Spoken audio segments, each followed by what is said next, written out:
할렐루야. 사랑하는 성도 여러분, 우리는 7월을 시작하며 이 시편이라고 하는 참으로 깊고도 아름다운 책을 마주하고 있습니다. 목사님께서 어제 새벽과 또 저녁에 말씀해 주셨던 것처럼 이 시편이라고 하는 이 성경은 단순히 좋은 문장들의 모음이나 또 시집이 아니라 하나님과 친밀히 교제했던 사람들의 언어이며 그들의 삶의 고백임을 우리는 기억해야 됩니다. 그래서 우리가 울 때에는 어떻게 울어야 되는지, 또 기뻐할 때는 어떻게 기뻐해야 하는지, 또 억울할 때는 하나님 앞에 어떻게 나아가야 하는지, 또 우리가 죄를 깨달았을 땐 하나님 앞에 또 어떠한 모습으로 회개해야 하는지, 그리고 또 하나님을 사랑할 때는 어떻게 사랑한다고 주님 앞에 고백해야 되는지를 시편은 우리에게 가르쳐주고 있습니다.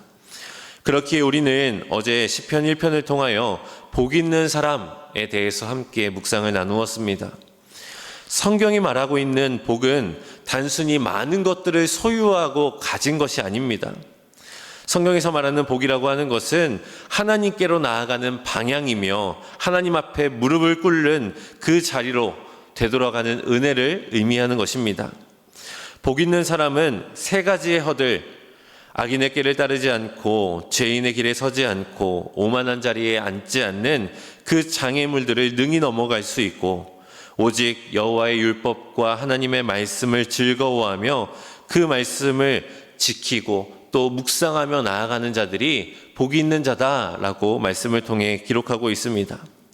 그런데 오늘 이어지는 이 시편 2편에서는 그 복의 이야기를 더 넓은 자리로 확장하며 우리를 데려가게 됩니다.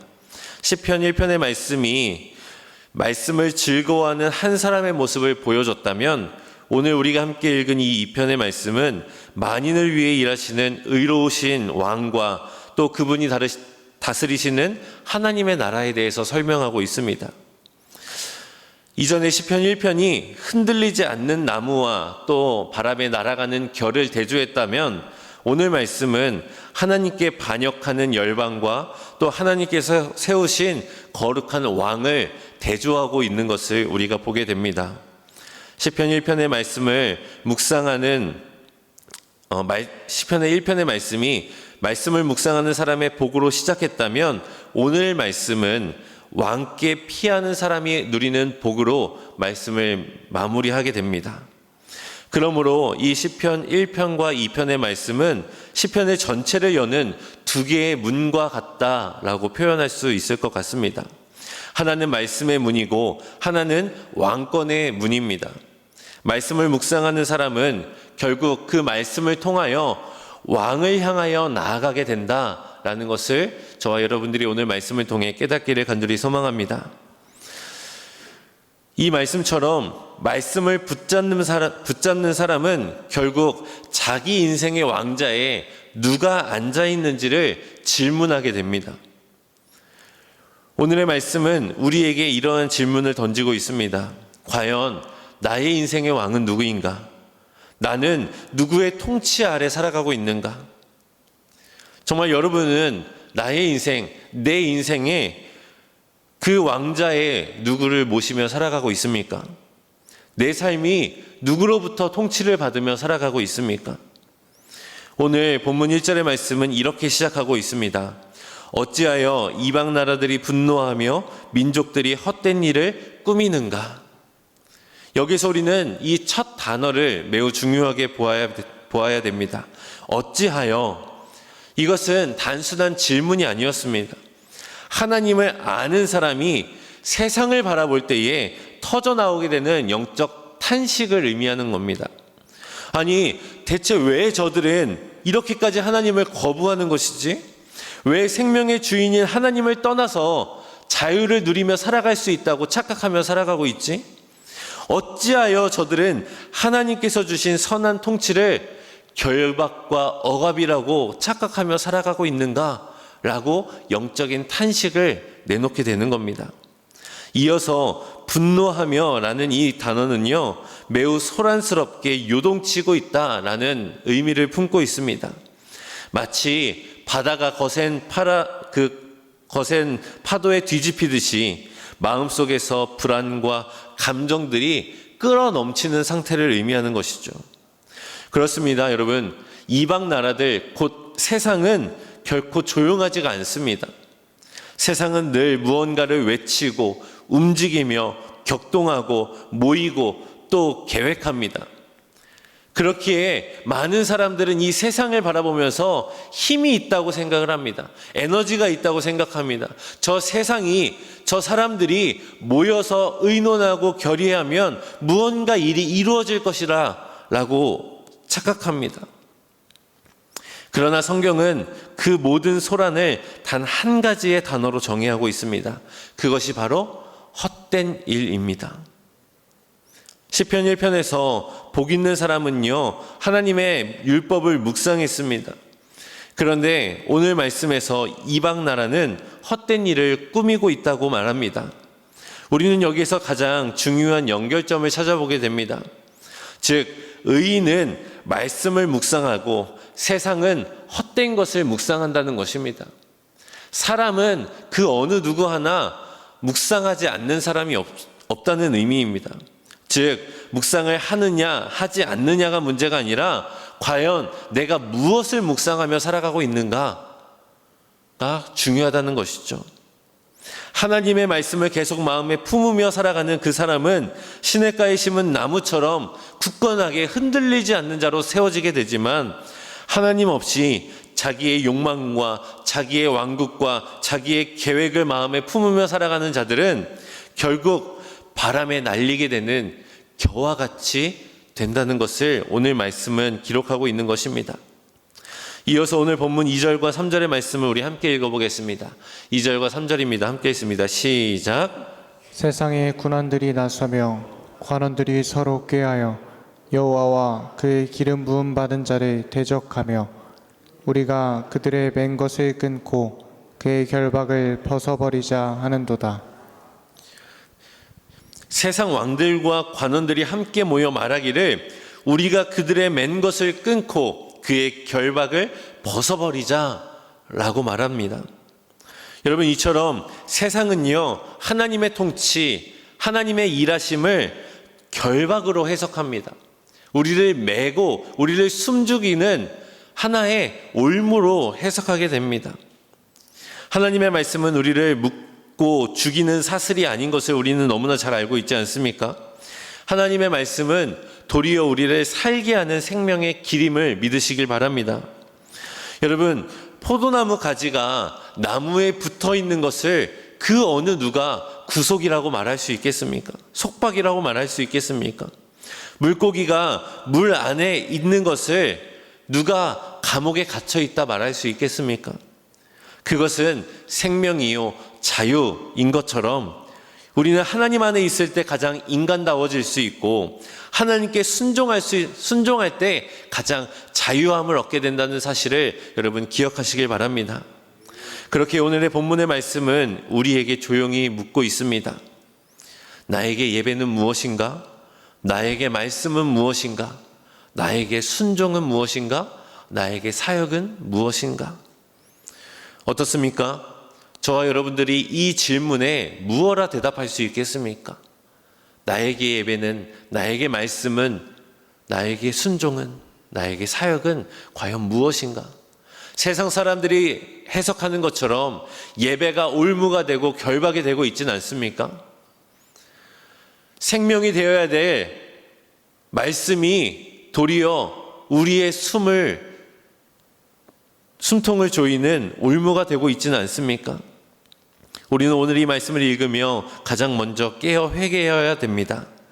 열방의 반역은 멀리 있는 것이 아니라 이미 우리의 마음 안에도 있음을, 내 뜻대로 살아가고 싶은 마음, 하나님 없어도 충분하다고 말하고 싶은 마음, 왕이신 주님께 내 왕자를 내어드리지 못하는 그 욕심의 마음, 그것들이 이미 내 안에 가득 차 있었음을, 그것을 우리가 고백하며 주님께로 먼저 나아갈 수 있는 저와 여러분들이 되기를 간절히 소망합니다. 그렇다면 이제 하나님께서 이 땅의 소란, 우리들의 그러한 죄악 앞에 어떻게 대응하고 있는지를 함께 봅시다. 4절의 말씀 우리 함께 있습니다. 4절입니다. 시작. 하늘에 계신 이가 웃으시며 그 주께서 그들을 비웃으시리로다. 아멘. 이 말씀은 하나님께서 인간의 고통을 가볍게 여긴다는 뜻이 아닙니다. 하나님이 냉소적인 분이라는 것을 나타내는 말씀이 아닙니다. 이것은 하나님의 절대적인 주권을 나타내는 표현입니다. 땅에서는 왕들이 모이고 관원들이 의논하고 민족들이 분노하고 소란하지만 그것들로 인하여서 하나님의 보좌는 결코 흔들리지 않는다라는 것을 표현하는 것입니다. 우리는 땅의 소란이 커지면 하늘도 요동칠 것이라고 착각합니다. 뉴스가 세상을 흔들면 우리의 믿음도 흔들리고 사람들의 말들이 더욱 거칠어지고 사람들의 여론이 생겨나게 되면 하나님의 약속도 흐려지는 것처럼 느껴질 때가 있습니다. 하지만 오늘의 말씀은 우리의 시선을 땅이 아닌 하늘을 바라보게 하고 있습니다. 세상이 아무리 떠들지라도, 세상이 아무리 요동칠지라도 하나님은 여전히 하늘에 계십니다. 하나님의 보좌는 결코 흔들리지 않습니다. 세상 사람들에게는 저 하나님의 비웃음이 기분 상하는, 자존심 상하는 모습으로 비춰지겠지만 주를 믿는 우리들에게는 오히려 이 하나님의 비웃으심이 우리에게 위로가 될 줄로 믿습니다. 이는 세상의 반역이 저들이 우리가 힘 있다 여겨지고 에너지가 넘치고 무언가 할 수 있다 느껴졌던 그 세상의 일들이 하나님 앞에는 아무것도 아님을 우리는 깨닫게 되며 그 말씀이 도리어 우리에게 위로가 된다는 것입니다. 그리고 이어서 6절 말씀에서 하나님께서는 말씀합니다. 내가 나의 왕을 내 거룩한 산 시온에 세웠다. 여기에서 우리가 중요하게 보아야 될 단어는 내가입니다. 여러분, 하나님 나라의 시작은요, 사람들의 합의로 이루어지는 것이 아닙니다.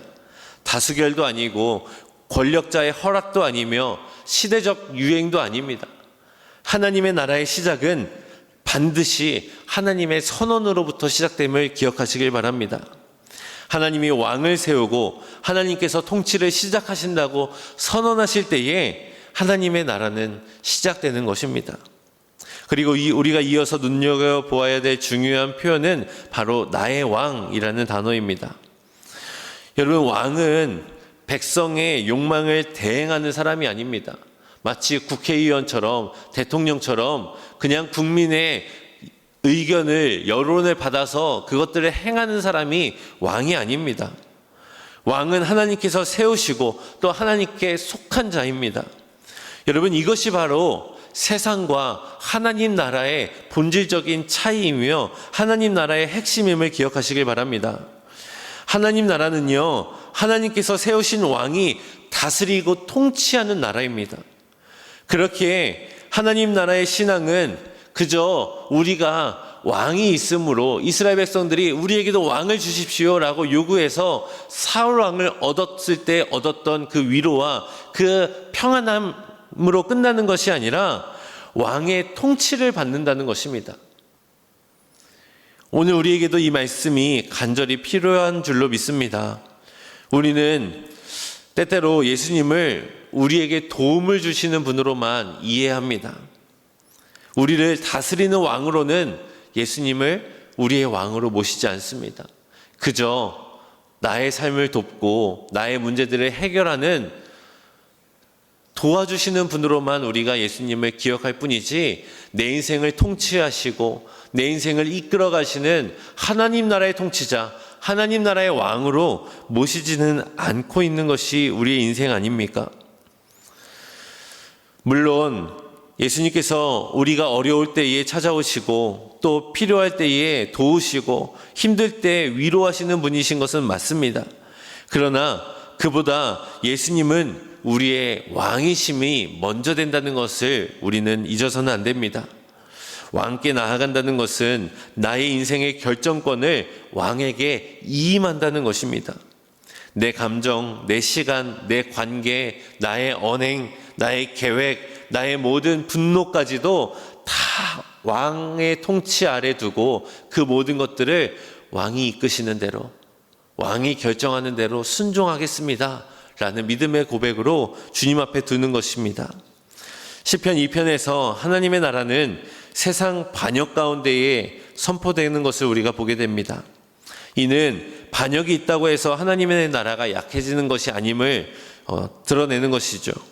오히려 반역 속에서 하나님의 왕권은 더욱더 선명하게 드러나게 됩니다. 어둠 속에서 작은 빗줄기가 더 밝게 빛나듯이 이 세상의 반역 가운데에 하나님의 나라, 하나님의 왕권, 하나님의 일하심은 더욱더 선명하게 드러나게 되는 것이죠.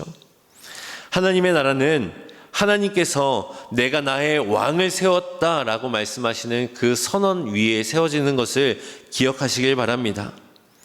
이어서 7절 말씀을 보면 하나님께서 세우신 그 왕의 고백이 나오는 것을 보게 됩니다.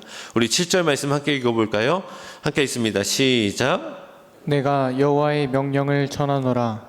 여호와께서 내게 이르시되 너는 내 아들이라. 오늘 내가 너를 낳았도다.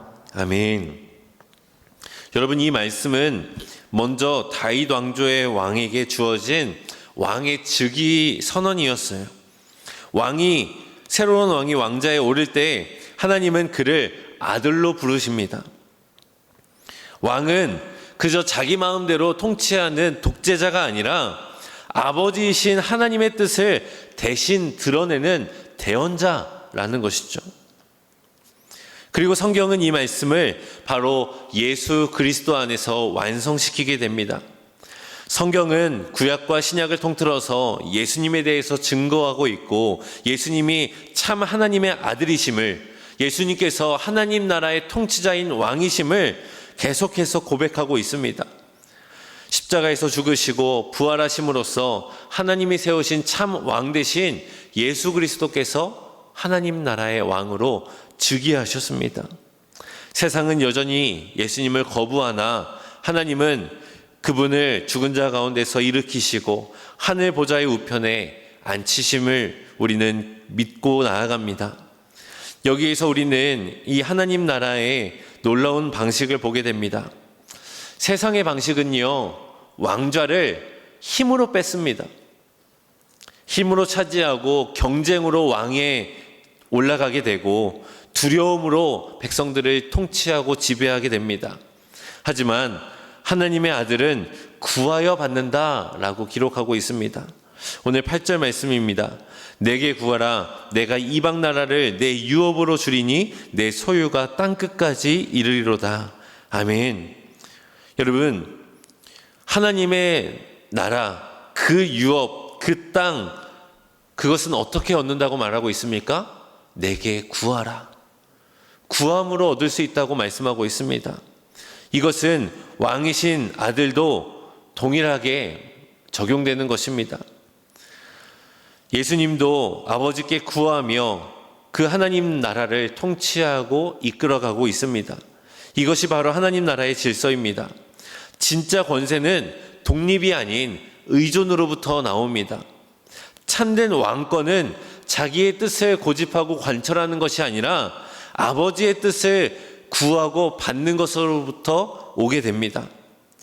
그리고 오늘 이 말씀을 들은 우리는 이 말씀이 우리의 기도에까지 적용이 되어야 될 줄로 믿습니다.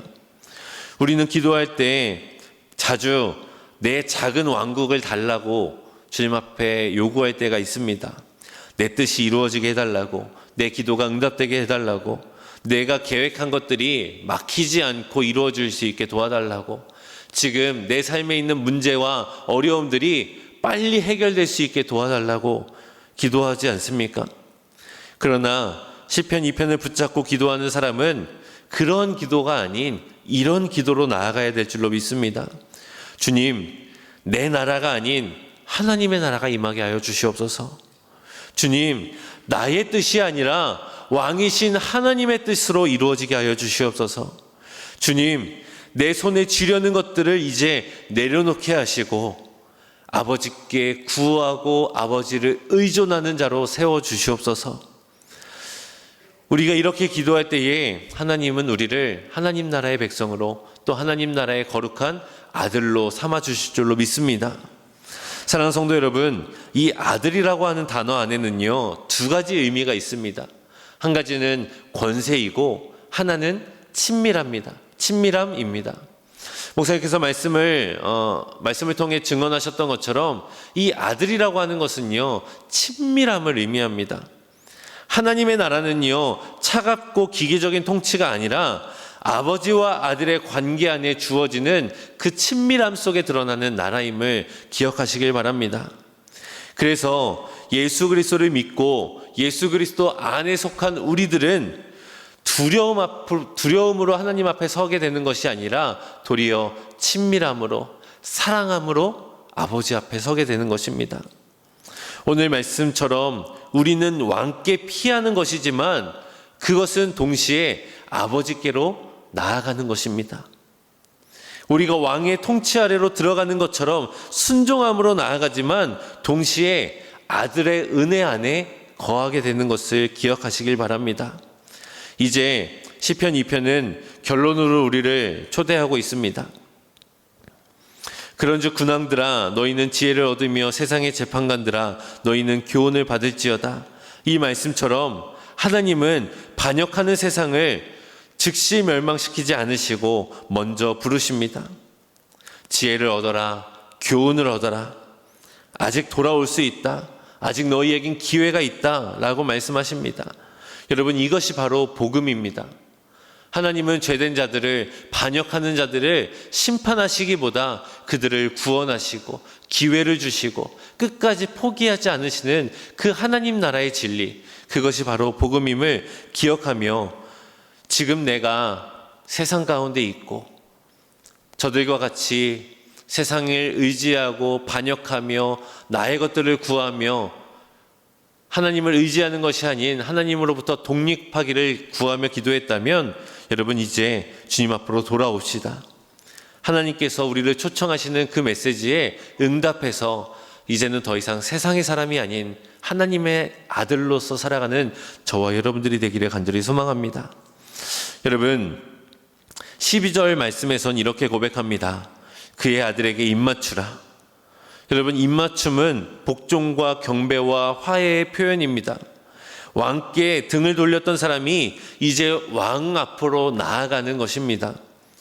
주먹을 쥐고 하나님께 대응하고 하나님 앞에 대항하였던 그 손을 펴고 이제 고개를 들어 주님 앞에 나아가 주님 앞에 입술을 맞추는 것, 이것이 바로 구원이며 이것이 항복이 아닌 하나님 앞에 우리가 누리는 참된 기쁨이요 평안이요 자유임을 기억하는 저와 여러분들이 되기를 간절히 소망합니다.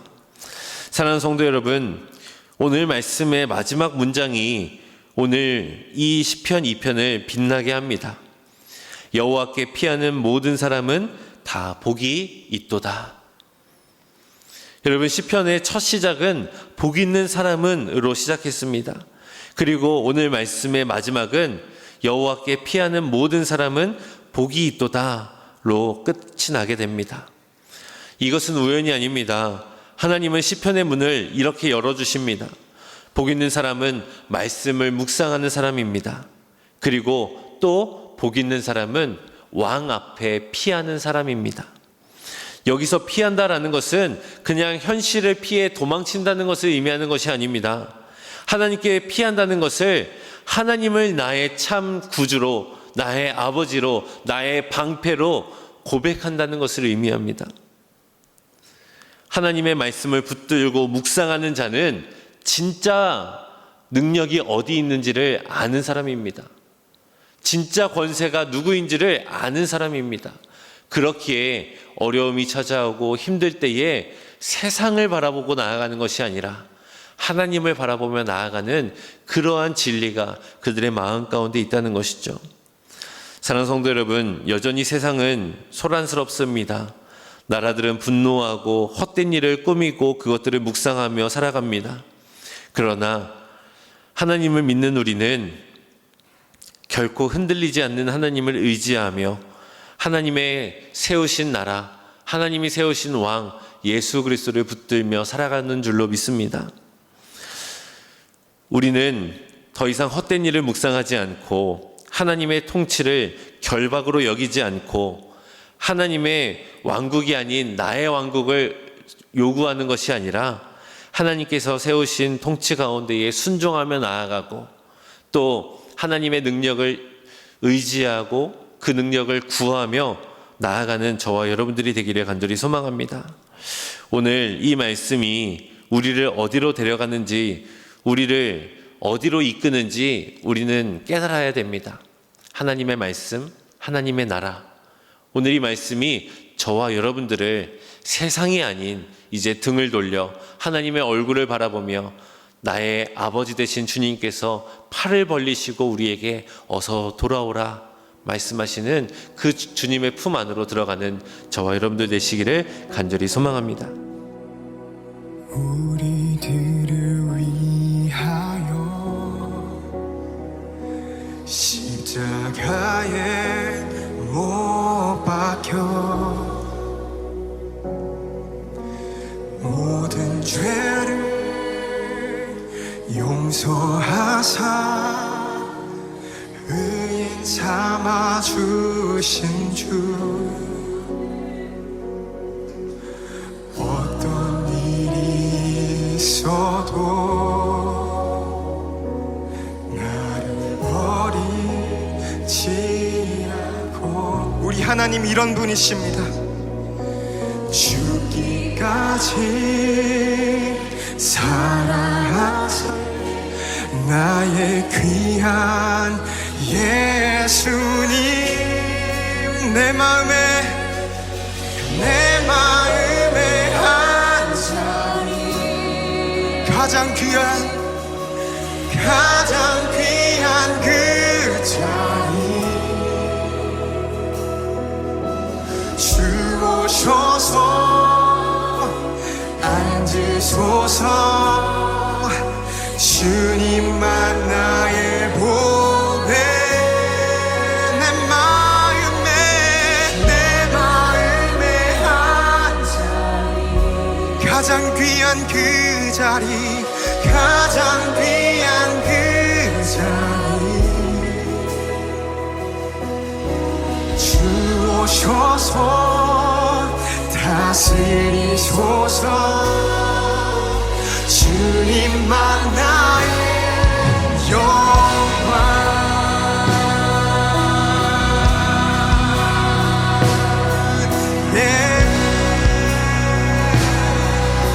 우리 처음부터 고백하며 나아갑시다. 우리들을 위하여 십자가에 못 박혀 모든 죄를 용서하사 의인 삼아 주신 주 어떤 일이 있어도 나를 버리지 않고 죽기까지 사랑하신 나의 귀한 예수님 우리 결단합시다. 내 마음에 한 자리 가장 귀한 이 자리에 가장 귀한 그 자리 주님 오셔서 앉으십시오. 주 오셔서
고백합시다.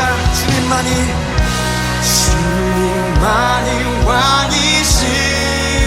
왕이십니다. 주님만이 왕이십니다. 주님만이 왕이십니다. 주님만이 왕이시. 우리 두 손 들고 찬양합시다. 주님만이 왕이십니다. 주님